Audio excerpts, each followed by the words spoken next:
എങ്ങനെയുണ്ട് സുരേഷ്? ആണോ? White and white ഒക്കെ ആണോ?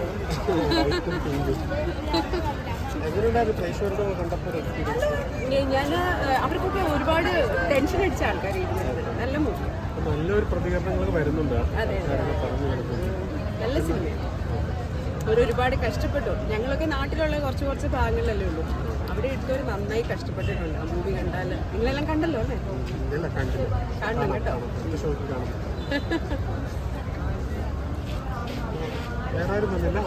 അല്ല, എൻ്റെ ഫ്രണ്ട്സ് ഉണ്ട്, ഫാമിലിയുടെ എല്ലാവരും ഉണ്ട്. ആ, എല്ലാവരും ഇത് ഫ്രണ്ട്സ് ആണ്.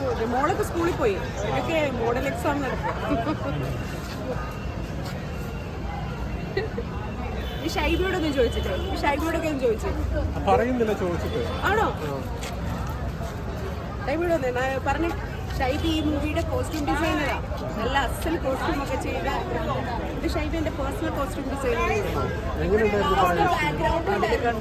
കഷ്ടപ്പെടി ഭയങ്കര അനഘയൊക്കെ ശരിക്കും അങ്ങനെ തന്നെ. സൈജൊക്കെ ഭയങ്കര പനിയും ഛർദിലൊക്കെ ആയിരുന്നു. വിഷ്ണുവോട് ചോദിച്ചോക്കണേ, ഈ ഡയറക്ഷനും ആക്ടിങ്ങും കൂടെ എങ്ങനെ ഇതുപോലെ ഒപ്പിച്ചെന്ന്. സാറ് ഭയങ്കര കഷ്ടപ്പെട്ടിട്ടുണ്ട്. അതുപോലെ വിഷ്ണു അസാധ്യ ക്ലാസ്, മ്യൂസിക് എല്ലാം വയ്യാണ്ടായി എല്ലാവരും. ഇവരൊക്കെ ഏകദേശം ഒരു പൊടിമണ്ണിന്റെ കളറായിരുന്നു തിരിച്ചു വന്നപ്പോൾ. ഷൈബിയൊക്കെ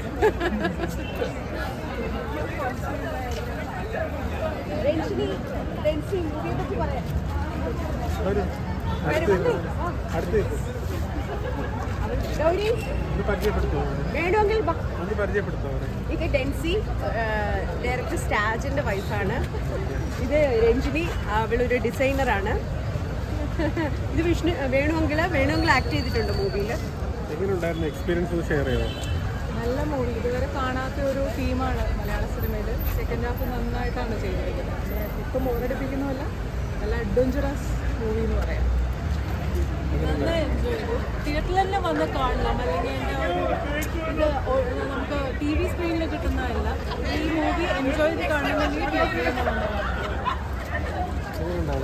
ഒരാളെയും ബോറടിപ്പിക്കില്ല എന്ന് പറഞ്ഞാൽ എല്ലാവർക്കും തന്നെ എല്ലാ വിഭാഗത്തിലുള്ള ആൾക്കാർക്കും ഇഷ്ടപ്പെടുന്നൊരു മൂവിയാണ്. പിന്നെ നമുക്ക് ഇതുവരെ മലയാളത്തിൽ ഉണ്ടാവാത്ത ഒരു ടെറൈനിലുള്ള ഉണ്ട്. തീർച്ചയായിട്ടും നല്ല ഭംഗിയായിട്ട് എടുത്തിട്ടുണ്ട്. പാട്ടുകൾ എല്ലാ വിധത്തിലും, അഭിനയവും എല്ലാ വിധത്തിലും നന്നായിട്ടുണ്ട്. ഒരു കുറ്റവും പറയാനില്ല.